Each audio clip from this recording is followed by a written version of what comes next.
Fala, galera, tudo bem? Professor Alex Mendes, da WM Mentoria, e a gente está aqui novamente com vocês, primeiro para falar sobre a prova que se avizinha, concurso que se avizinha, muito importante o estudo da nossa aula de hoje, né? Lei de Licitações e Contratos, lei número 14.133, promulgada em 1º de abril de 2021 e que entrou em vigor 1º de janeiro de 2024, face à vacatio legis, primeiro introduzida pelo governo anterior e depois prorrogada até 31 de dezembro de 2024. Perdão, 2023. Entrou realmente em vigor. E lembrando aqui, eu sempre trato desse assunto porque outro dia vi uma pergunta, eu não vou dizer maliciosa, né? Mas vou dizer que foi uma pergunta em que o elaborador da prova ele utilizou da leitura, porque está lá no finalzinho da Lei 14.133, que, confesso, é extensa, muitos detalhes, alterou substancialmente várias situações, né, da Lei 8666/93, que já se encontrava dentro da utilização prática da licitação, e posso falar com toda a propriedade, fui pregoeiro por vários anos da administração pública federal, já estava cheio de remendos e haveria realmente a necessidade da publicação de uma nova lei. Entretanto, né, como toda lei, ela tem suas qualidades e tem seus defeitos, né? E esta lei teve, para mim, uma qualidade, revogou, e aqui é importante, a Lei 8666/93 e a Lei 10.520, que tratava do pregão. Muita gente erra porque não sabe. E aí, a partir daqui, a gente já começa a falar de lei nova. Pregão passou a ser uma modalidade de licitação inserida pela Lei 14.133 e com o mesmo sentido da lei anterior, né? São proibidas novas modalidades de licitação, mas, como havia uma lei, a lei ela tinha caráter de revogação, ela revogou a lei anterior e introduziu o pregão, né? Repito, na nova lei de licitações, tá certo? E agora a gente vai falar dos casos, né? Lembrando que as questões abordadas nesta aula foram esgotados da banca que vai aplicar o nosso concurso público, perfeito? Então, é claro que eu tive que acrescentar, né, outras questões na nossa aula de hoje, mas visando efetivamente termos essa possibilidade de aumentar o nosso conhecimento. Então, vamos lá, vamos partir direto, né? Aqui direto, ok, né? Pois bem, vamos lá, o processo de contratação direta. Então, o processo de contratação direta, né? Nós temos a inexigibilidade e temos a dispensa de licitação, né? Aqui ocorre a inviabilidade de competição, tem até um método mnemônico, né? Que no caso aqui é FACAS, né? Fornecedor exclusivo, aquisição ou locação de imóvel necessário, credenciamento, artista consagrado, né? Então, tem essa questão que é importante. E no caso da dispensa de licitação, né? E isso aqui é importante, a dispensa de licitação, ela tem aquele caráter discricionário. Hoje, né? Eu já estou aposentado há alguns anos, antes já tinha nova lei, mas ela não estava em vigor. A dispensa de licitação ela ganhou uma importância maior e um controle mais rígido, né, das contratações diretas, para evitar que o gestor público fosse arrumando, né, sempre ficava arrumando um jeitinho, né, formata, uma coisa que fazia muito, lá, parcelamento do objeto, parcelamento do pagamento, bom, enfim. Então, hoje em dia tem um formulário próprio, o gestor precisa, de fato, justificar, né, ter todo aquele critério. Bom, e aqui, essa regra aqui está lá no artigo 72, 74 nós temos 73, 74, temos a inexigibilidade e a dispensa no 75. Só que aqui estão os critérios da contratação direta, a gente vai até chegar aqui um pouquinho mais para frente, né? Bom, então quais são esses documentos? Primeiro, o documento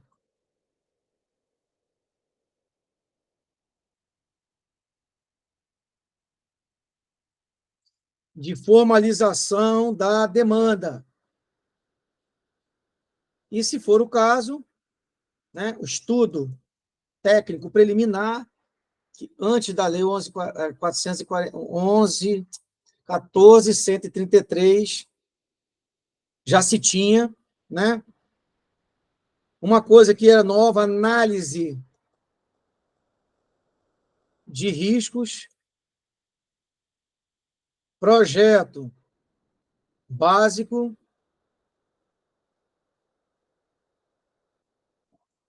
e projeto executivo,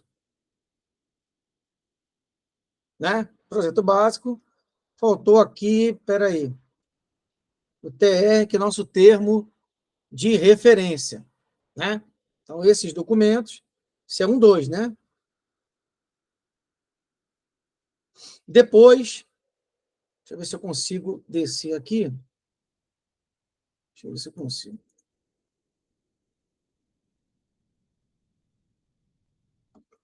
Estimativa de despesa. Vamos voltar aqui, que aqui já tem. Parecer jurídico e pareceres técnicos, já vou colocando, né?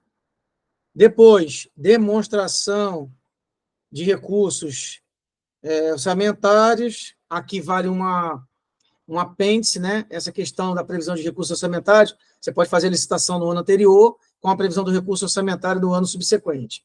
Tá? Essa é uma outra questão aqui. Aqui, né, também o outro documento, termina aqui, né? Outra questão, né? Razão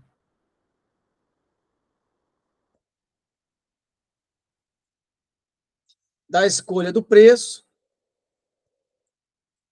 justificativa do preço e a autorização da autoridade competente. Esses documentos têm que estar, e recordo-me que naquele é um formulário diretamente do Comprasnet, né? Estou falando isso porque é a Administração Pública Federal. Você tinha que anexar tudo isso aí. Então, fazia-se lá uma pesquisa de preço, bonitinha, fechado, aí ali você colocava a estimativa da despesa, tem que estar dentro daqueles valores, né? Até 100 mil reais, né? Se for manutenção de veículos, né? Também tem que estar lá bonitinho, ou seja, esses documentos têm que estar. Mas aqui ele quer, então a gente já colocou praticamente todos os documentos, deixa eu só acertar aqui, né? Então, parecer jurídico e pareceres técnicos, demonstração, comprovação de requisito, então o item 3 está errado, ETP, estudo técnico preliminar, análise de risco, que é um documento que você tem que dizer, né, quais são os riscos daquela contratação, termo de referência, projeto básico, projeto executivo, justificativa do preço, estimativa da defesa, ou despesa, e por que você está escolhendo aquele bem. Então, toda contratação direta tem esses documentos. Lembrando aqui que, nesse caso específico aqui, se for o caso. Né? Se for o caso. Não dá nem para contar a minha experiência pessoal, porque são várias histórias, histórias e histórias. Né? Então, o item 3 aqui está errado, né? Justamente porque não tem esse tempo mínimo de 10 anos de experiência. Basta que ele comprove que existem os requisitos de habilitação e qualificação mínima necessária. Né? Questão 1, montada. Questão 2, analise as afirmativas a seguir sobre a inexigibilidade. Então, a gente viu que é uma contratação direta, né? E a regra é, sempre quando ocorrer a inviabilidade de competição, né? A gente não tem contratação. Se não tem, então vamos aqui, né? Então vamos aqui, né? A expressão lá é facas, né? É artigo 7.4, fornecedor exclusivo, né? Aquisição barra locação de imóvel necessário, e aqui vale ressalvas, né? Essa questão do imóvel tem que dizer o porquê que está adquirindo e o porquê está alocando aquele imóvel. Tem que estar no processo escrito. O sistema de credenciamento, por exemplo, tipo de credenciamento do serviço de saúde do órgão, né?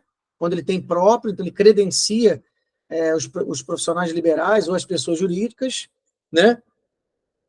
O famoso artista consagrado, né?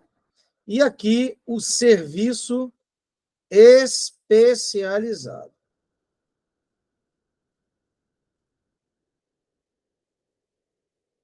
Esse facas aí, né?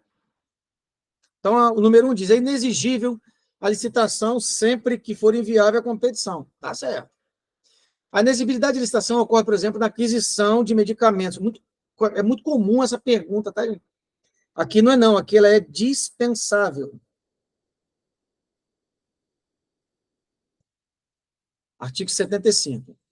A notória especialização para fins de inexigibilidade se refere exclusivamente ao profissional enquanto pessoa física. Não, gente, aqui não tem nada não. Também envolve, caso ele tenha a empresa, pessoa jurídica, que geralmente ele tem. E aí vai depender, né, se quem faz a intermediação dele, né, se o seu gestor de sua carreira é A, é B, é C, tudo isso é envolvido na pesquisa. Então, apenas o item 1 é o correto, né? Então, talvez você tenha me perguntado assim, caramba, mas é tão simples assim? É porque são perguntas diretas, né, gente? Não tem como se fazer perguntas contextualizadas. Eu vou repetir, não tem como fazer perguntas contextualizadas, tá? Repito, não tem como ser feito isso, tá? E aqui eu até trouxe, eu fiz um apanhado do que ele queria aqui, e diz assim: a administração poderá, né, convocar com antecedência mínima 5, 6, 8, 10. Então, já vou aqui dizer que essa resposta aqui é 8 dias úteis. Então, aqui seriam,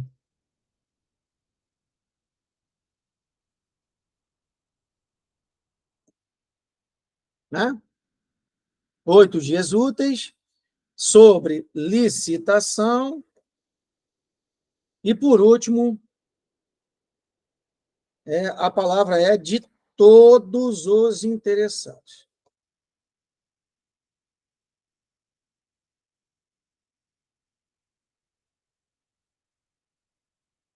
Bom, então o artigo 21, ele também fala em 8 dias úteis, é porque a administração pública pode promover uma audiência pública, que pode ser presencial ou à distância, né, com a possibilidade de todos os interessados. Né? Aí peguei aqui, só para a gente marcar aqui os artigos. Artigo 55, né, para a aquisição de bens, né? Aí ele pode falar o seguinte: apresentação de propostas e lance,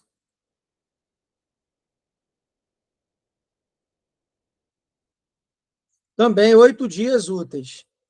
E quando eu estava fazendo essa questão, eu me lembrei do IRP, Só que como ele mudou de artigo, ele está no 86.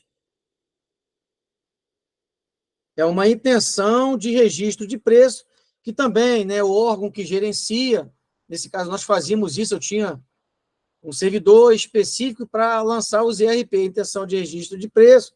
Também o prazo é 8 dias úteis, né, para participação, pelo prazo mínimo de 8 dias para participação. Então, cada empresa ia lá e cadastrava a sua intenção de registro de preço. Aí, no dia que abria-se os lances, já tinha o IRP, e a gente ia combinando ali o preço, baixava o preço aqui, baixava o preço acolá. Então, nós temos esse prazo na lei no artigo 21, que é a audiência pública, nós temos no artigo 86, que é a intenção de registro de preço, lançado antes da abertura da proposta e dos lances, de 8 dias úteis, e temos também o do artigo 55, que na aquisição de bens, né, contados a partir de 8 dias úteis, né, a questão dos prazos para propostas e lances. Então, 3 prazos que tem, 8 dias úteis, mas até concordo com, vocês há de concordar comigo, que quando ele fala possibilidade de manifestação, não pode ser do Tribunal de Contas, até porque, na verdade, o Tribunal de Contas ele faz um controle externo, não é isso? Ele faz um controle externo. Como ele faz um controle externo, não há o que se dizer de tratarmos nessa questão. Então, ficou só todos os interessados, né? Mas se a gente voltar aqui, ele diz, né?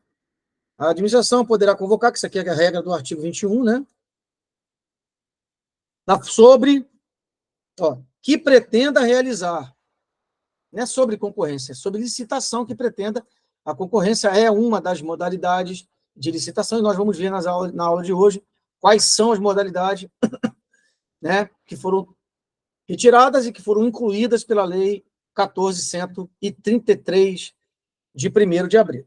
Né? Depois, vamos aqui, só vou apagar, tá, gente? A gente falar isso aqui. Aqui é o IRP. Bom, aqui, né, essa questão aqui, ele quer conceituar sobrepreço, e o sobrepreço está no artigo 56, sexto, 56, e o superfaturamento está no 57. É isso? 56 e 57. Aqui, sobrepreço.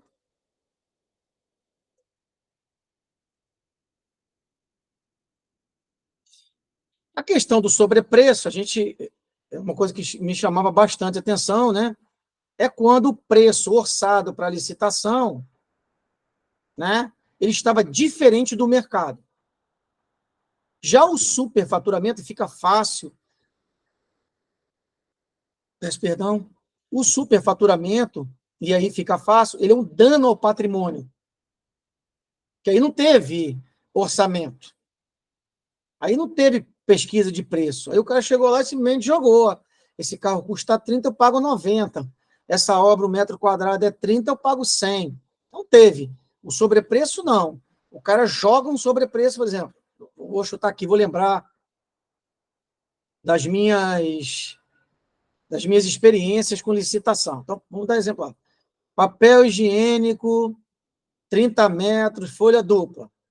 Vou chutar, tá, gente? O rolo saía 50 centavos. Eu vou chutar. Aí o cara vai lá, aí ele orça, um preço saiu 50, outro saiu 52, outro saiu 53, outro saiu 45. Aí quando ele joga no preço médio, esse preço fica ali em 49. Aí quando ele vai jogar para a licitação, ele bota 53. Ele fez um sobrepreço sobre um preço orçado. Isso é sobrepreço. O superfaturamento não tem orçamento, ele é dano ao patrimônio. E ambos, sobrepreço e superfaturamento, eles devem ser evitados em qualquer tipo de processo licitatório. Por quê? Porque, primeiro, eles não correspondem com a realidade, o mercado. Segundo, ele afasta o princípio da igualdade.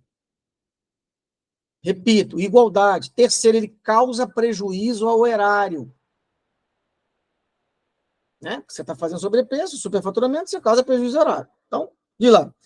Nas licitações públicas, é correto afirmar que o sobrepreço difere do superfaturamento? Sim. Deve ser evitado no processo licitatório? Sim. Aqui, tranquilo. Mas vamos lá para a letra B. Beneficia legalmente o contratante. Na verdade, beneficia ilegalmente o contratante.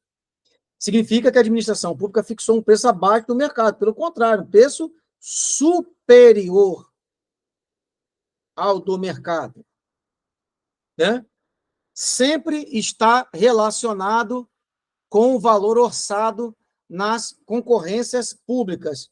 Bom, se ele estiver relacionado nas concorrências públicas, é ilegal.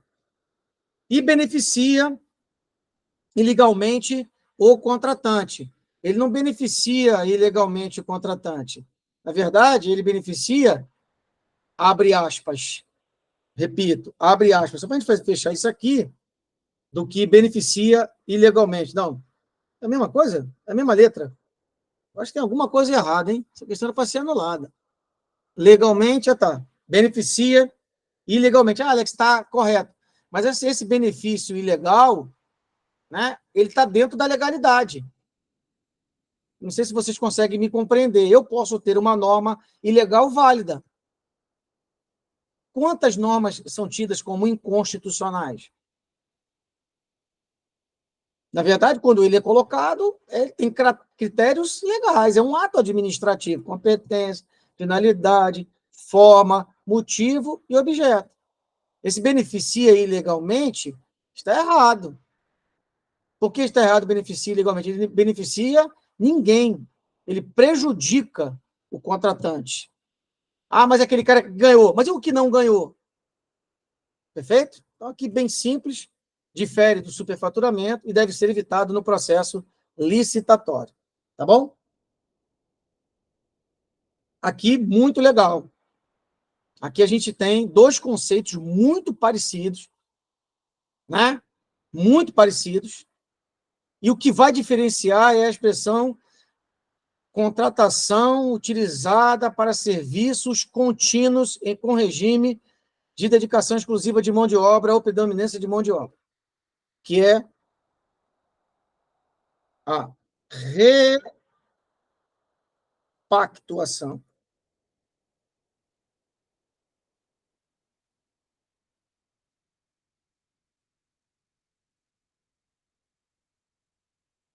Né? E reajustamento. Muito importante essa questão. Né? Então, vamos lá.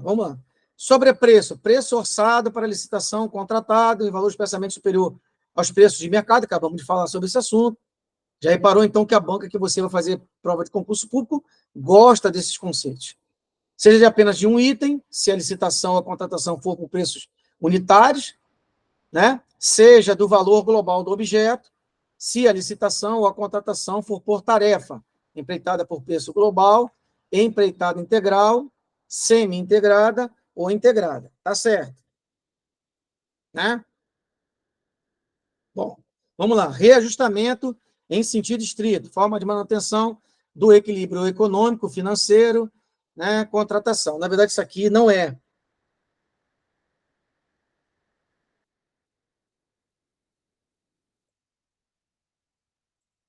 É repactuação.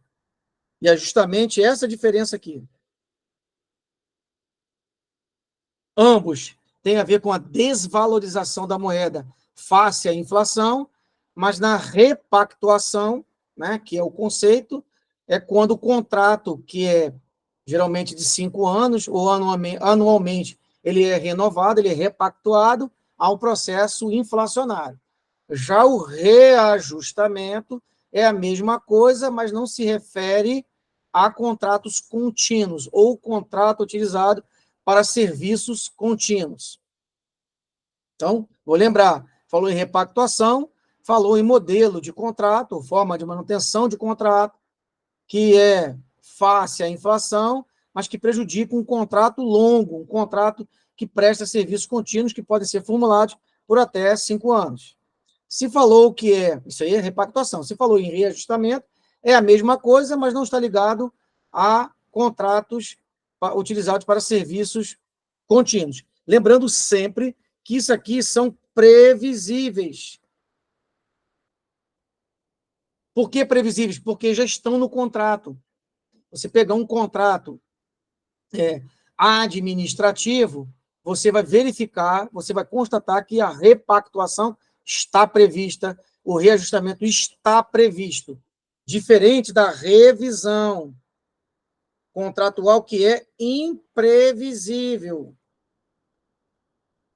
Então, exemplo típico aí, o cara está numa obra, né? E aí está tudo beleza, tem planejamento de tudo, está tudo ali, foi orçado, aquela questão toda. De repente, há uma imprevisibilidade no contrato, surgiu ali um problema no terreno, precisa fazer uma revisão contratual. Contrato de eficiência, contrato cujo objeto é a prestação de serviços, que pode incluir a realização de obras e fornecimento de bens, com objetivo, está aqui, ó.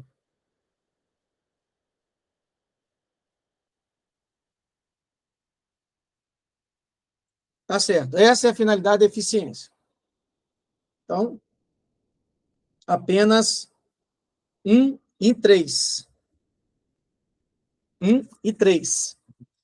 Tá? Essa outra questão, né, que é do item 6, né, trata dos objetivos. Peguei aqui para a gente tratar dos objetivos, que são 4. Né? Que são 4. Aqui tem 3 e são 4. Né? Vamos lá. Diz aí a questão. Assegure, né, abaixo a única alternativa que não trata do objetivo, né, do processo licitatório. Mudou bastante para a nova lei, eu peguei com o artigo para não ficar também falando besteira. Né? Como está aí na minha, eu já li várias vezes essa lei, mas às vezes escapa. Está no artigo, marquei aqui, artigo 11. Né? O artigo 11 está essa questão. Né? Bom, incentivar a inovação e desenvolvimento sustentável. Assegurar o tratamento isonômico entre os licitantes. C. Assegurar a seleção da proposta mais vantajosa, apta a gerar o resultado de contratação mais vantajoso para a administração. Inclusive, que é o que está errado aqui, no que se refere ao ciclo de vida do objeto. Então, se tivesse inclusive, ela estaria certo. E incentivar a inovação. Incentivar a inovação. Todos esses estão corretos, mas a letra C está incorreta pela questão do exceto. Tá beleza, gente? Vamos tomar só bastante cuidado, né? Em relação a essa questão, está no artigo 11. Essa aqui estava lá no artigo 4º, 5º da Lei 8666/93. Tá certo? Vamos lá. Essa aqui é legal. Também marquei aqui, né? E essa aqui se refere ao projeto básico. Tem os conceitos lá, está no artigo 6º, inciso 25. Né? Ele diz assim, considerando o regramento, né, a lei das licitações públicas, assinale abaixo 2 elementos que são vistos. Eu digo para você o seguinte, quem trabalha com licitação não erra, mesmo não conhecendo o projeto básico. Eu vou repetir, mesmo aquele cara, né, que não conhece, que trabalha com licitação e não conhece o conceito, está certo. Porque o projeto básico o que é? É a reunião de elementos necessários para você contratar. É no projeto básico que tem tudo. O projeto básico bem feito tem aí 90%, 100% de perfeição. E diz assim, sondagens e ensaios geotécnicos. Tá certo. Bom, não tem nota de empenho lá. Não tem nota de empenho. Não tem laudo de risco nem mapa de externalidade. O que é feito lá na análise de risco. A mesma coisa aqui. Pareceres de sondagem e certidões de débito. Isso aqui é na fase que é pré, né? E na hora de contratar, não tem nada a ver com o projeto básico. Agora, sondagem e ensaios geotécnicos tem tudo a ver, está no artigo 6º, inciso 25, eu acho que é a linha A, que trata do projeto básico, que se tem no projeto básico. Então, repito, quem, na verdade, né, lembrar disso aqui, fica muito fácil de resolver isso, que é o projeto básico. Então, é só chamar a atenção dos colegas, né? A gente já está aqui com mais de 30 minutos de aula, e só lembrar os colegas que isso é um caso que requer leitura. Artigo 6º, ali vai lendo, lendo, lendo, lendo, lendo, lendo. De novo, lê, volta de novo, para que a gente possa pegar ali o feeling, né? A questão do que vai cair na prova, né? Mas lembrando, né, repito, a oitava questão finaliza todas as questões difíceis até fáceis de licitação da nossa banca, tá? Então, diz assim, a modalidade de licitação para a contratação de bens e serviços especiais, então aqui já me traz isso aqui, né? E de obras e serviços comuns especiais de engenharia, opa, mas de cara eu já elimino letra B, C e D. Repito, de cara eu já elimino ali as letras B, C e D. De cara. Então, continua lá. Né? Aí ele diz lá, cujo critério de julgamento pode ser menor preço, melhor técnica ou conteúdo artístico, que é um novo critério, né? Técnica e preço, maior retorno econômico, que é novo, ou maior desconto denominado. Bom, então vamos aqui eliminar. Né? O leilão serve para a execução de venda de bens móveis inservíveis ou bens, né, apreendidos ilegalmente. Então, não é. Concurso, ele serve para... Você está fazendo concurso, ele seleciona a proposta para um conteúdo técnico, artístico, né, especializado. Também não é. O pregão, ele é a modalidade de licitação que serve para bens comuns. Né? O diálogo competitivo, que é uma nova modalidade de licitação, né? Repito, nova modalidade de licitação, ele não tem essa característica, embora ele possa fazer parte, né, para a contratação de obras de serviço de engenharia. E o diálogo competitivo é uma modalidade em que há dois momentos. Né? O primeiro momento, a administração chama as empresas, dialoga, faz com que eles apresentem o seu projeto, e, num segundo momento, ele seleciona a proposta mais vantajosa. Né? Até peguei aqui para verificar, né?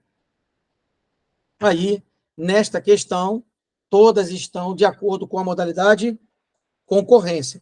E me chamou a atenção, né? Me chamou a atenção essa especificidade aqui, né? Que também está lá no artigo 6º. Acho que é o 28, acho. Né? Mas está lá.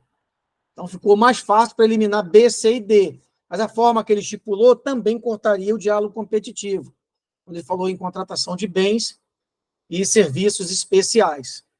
Né? Bom, gente, a partir de agora a gente está fazendo questões, repito, dentro do nosso conteúdo, mas que não fazem parte da banca. Temos que tratar desse assunto. Não posso inventar aqui questões que não tem de banca. Essa banca, que vocês vão fazer a prova, tem pouquíssimas questões de lei de licitações, em especial a da modalidade da 14.133. Vamos lá. Considere que 3 veículos automotores, claro, lembrando sempre que tem várias questões, as questões repetidas e algumas anuladas, né? Considere que 3 veículos automotores vinculados a uma delegacia de polícia e que são utilizados como viaturas precisam passar pelo serviço de manutenção. Né? Por determinação da Secretaria de Segurança do Estado X, as contratações de serviço dessa natureza serão concentradas na própria delegacia.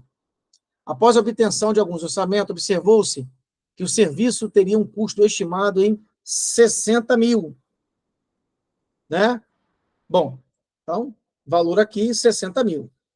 Com base na situação hipotética e na lei de licitações, número 14.133, aqui um ozinho, tá, gente? É lei número, tá? 14.133, de 1º de abril, dia da mentira mesmo. É correto afirmar que a contratação não poderá ser feita por dispensa de licitação, pois precisaria de valores inferiores a 100.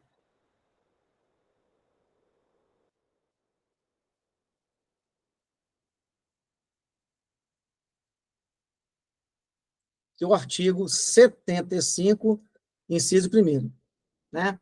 Tanto para aquisição como para manutenção, que é o caso específico das viaturas.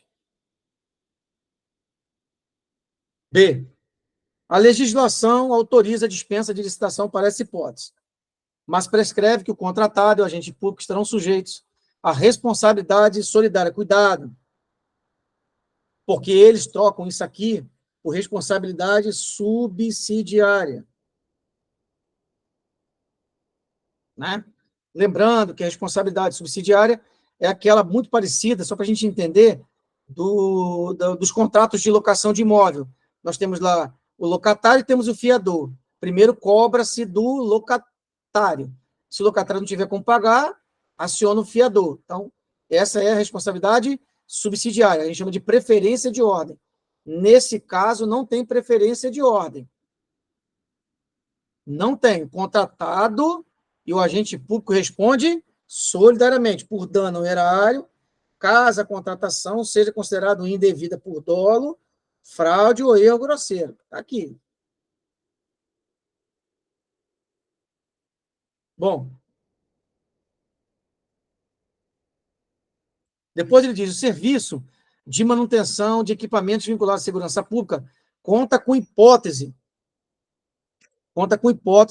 né, específica de dispensa de licitação, devendo o processo prever, dentre outros, não tem essa expressão específica de dispensa. São vários os incisos, né? Não tem, né? E penúltimo diz, o serviço, né? Bom, o serviço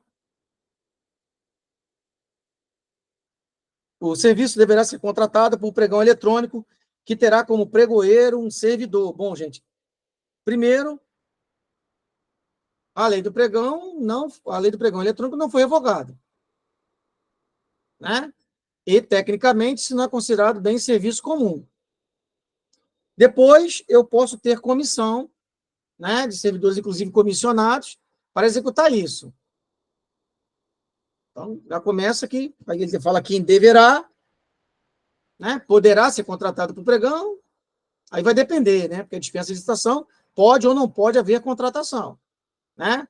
E eu peguei aqui, nesse item C, né, embora não tenha essa questão lá no final, né, justificativa da contratação da empresa, o inciso 1º do artigo 75 diz que tem que ter aqui os requisitos de habilitação, né, mínimas necessárias e a razão da escolha da justificativa do preço, né? Então, vai ter que ter lá por que estou contratando aquele indivíduo, vai ter que ter a sua habilitação e a justificativa do preço, né? Mas não a justificativa da contratação da empresa, e sim do preço, né? A empresa precisa ter a habilitação mínima necessária para contratar com a administração. Isso aqui é um outro problema. Gente, tem contratação direta, tem parecer jurídico. Digo isso porque, assim, eu me recordo bem a época, né, a gente tinha os processos de contratação direta, inexigibilidade, todos eles iam para a AGU. Todos. E tinha, às vezes, o problema que eu dizia assim, mas por que é inviável a competição? Aí eu mostrava para ele que foi feita a pesquisa de preço, dentro fora, nas adjacências, e mesmo assim, tem parecer jurídico e está previsto, como estava no artigo 38 da Lei de Licitações e Contratos. Tem parecer jurídico. Repito, tem parecer jurídico. Né? Se eu não me engano, ele está no artigo 72 da Lei de Licitações nova.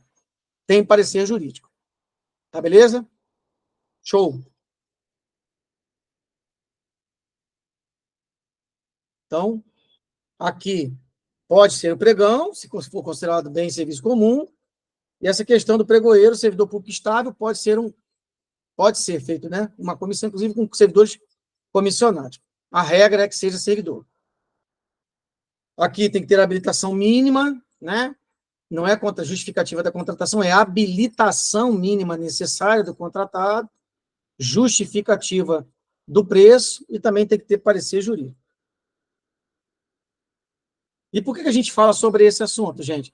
É porque isso aqui é o dia a dia, o cotidiano de alguém que trabalha com administração pública. Né? Muitos de vocês, inclusive, podem ser designados para esse setor de licitação. Lembrando, inclusive, que é um ramo do direito, né, administrativo muito legal para se trabalhar. Tá? Então, vamos lá para falar sobre o que ele quer. Ele diz lá, de acordo com a licitação, já matei, ó. Está aqui. Ó.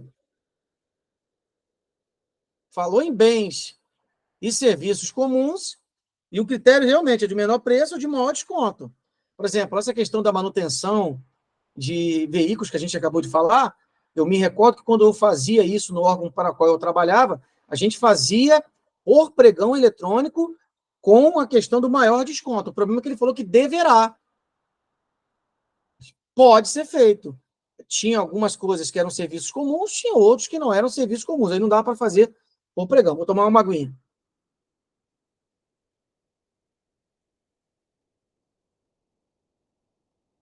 Tá certo?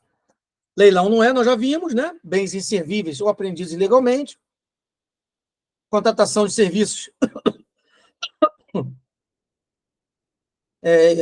de bens e serviços especiais, inclusive de engenharia, que tem o critério de julgamento, maior desconto, maior retorno econômico entre eles. Então, não é.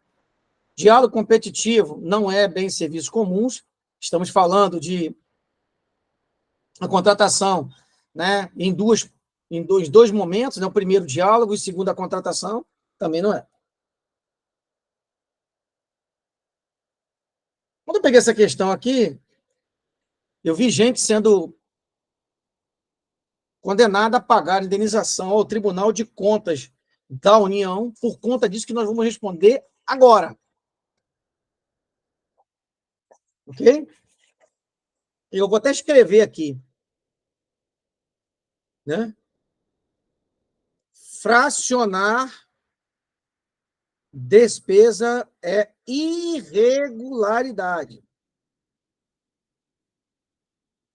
Não sei se aumentou, mas a multa mínima por fracionamento de despesa era R$ 5.000 no CPF. No CPF.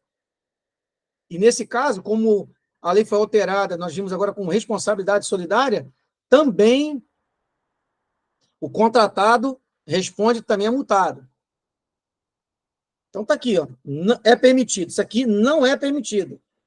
E o que os caras faziam? Vou até dizer como é que os caras faziam.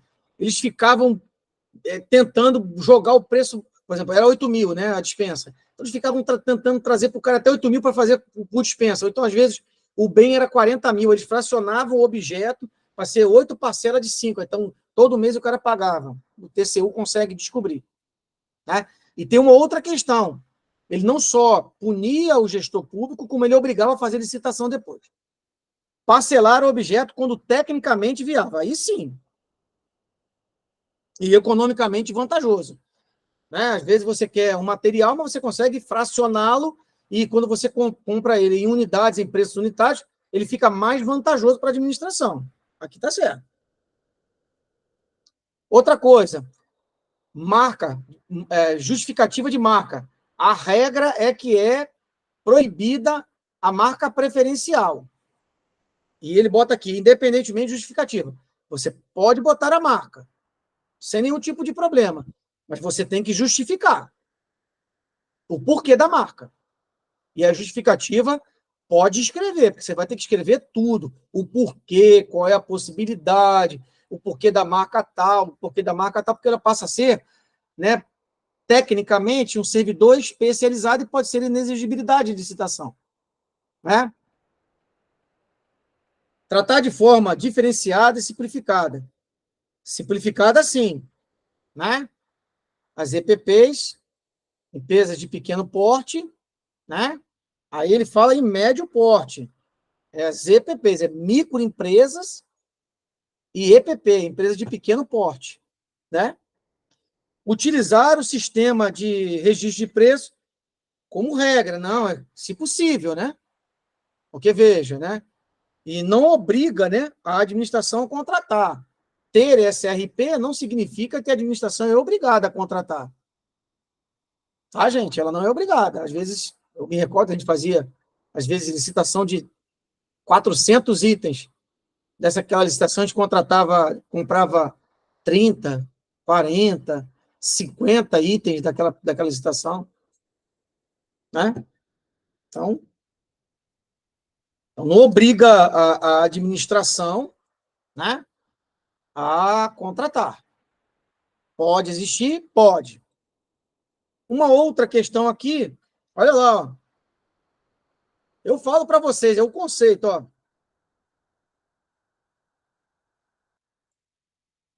Isso aqui é.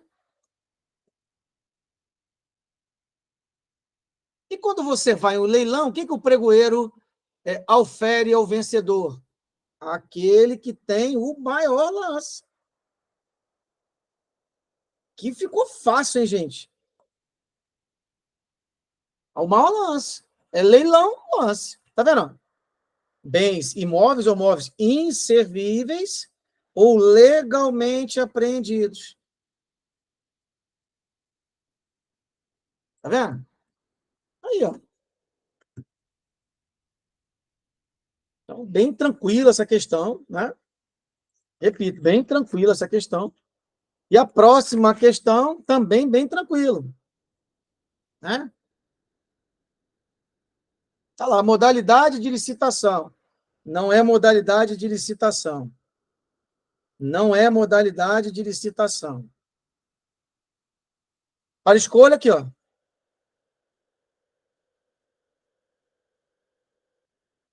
Bens e serviços da engenharia, bens imóveis inservíveis, sobrou a modalidade concurso.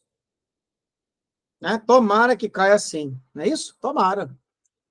Tomara que caia assim. Se cair assim, ó. Beleza. Então, bem interessante, né? Né? Bom, essa aqui eu achei legal, né? E diz assim, o regime de contratação está tudo lá no artigo 6º, conceito de preço unitário, contratação semi-integrada, preço global, contratação por tarefa. Aqui, inclusive, tem uma pegadinha que está aqui, ó. E muita gente erra, né? E diz assim, o regime de contratação de mão de obra para pequenos trabalhos por preço certo, certo? E o que define essa definição que a gente vai marcar está aqui, ó. Né? Porque aqui ficou tranquilo, né? Preço certo por unidades determinadas. Quanto é essa parede? 50. Quanto é o piso? 10. Eu estou contratando por preço unitário, empreitado. Né?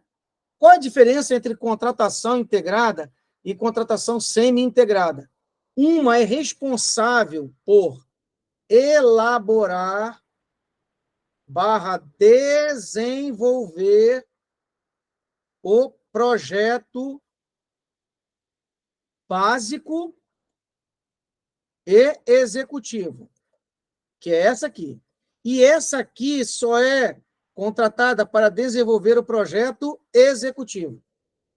Então, esse aqui é os dois, esse aqui somente o projeto executivo. Né? Bom, se não é por preço unitário, não é integrada, nem semi-integrada, a gente até peguei isso aqui para mudar, né? O preço global é preço certo e total. Então, quanto é? Parede, muro, piso, 1.000. Tá, mas quanto é? Isso aí é preço global. Mas quanto é só a parede? Quanto é só o piso? Quanto é só a madeira? E aí sobrou a contratação por tarefa. E a tarefa pode vir com fornecimento ou sem fornecimento de materiais, está tudo no artigo 6º, e em seguida, né, se você prestar atenção, a nossa aula de hoje, embora tenham questões da nossa banca, eu coloquei questões similares a que podem ser pedidas por esta banca também.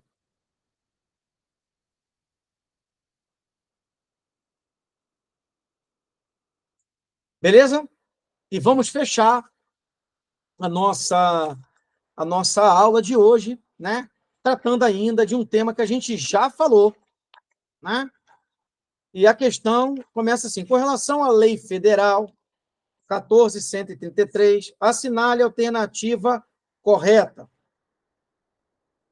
A referida norma é passível de ser aplicada, vou ler assim, fica mais fácil, em contratos que tenham, gente, isso aqui te vê logo no início da lei, né? Vedada. Tá certo? Vedada. Na hipótese de contratação direta, nós já vimos essa questão indevida, ocorrida com dolo, fraude ou erro grosseiro, o agente público responde, olha lá, eu falei, hein?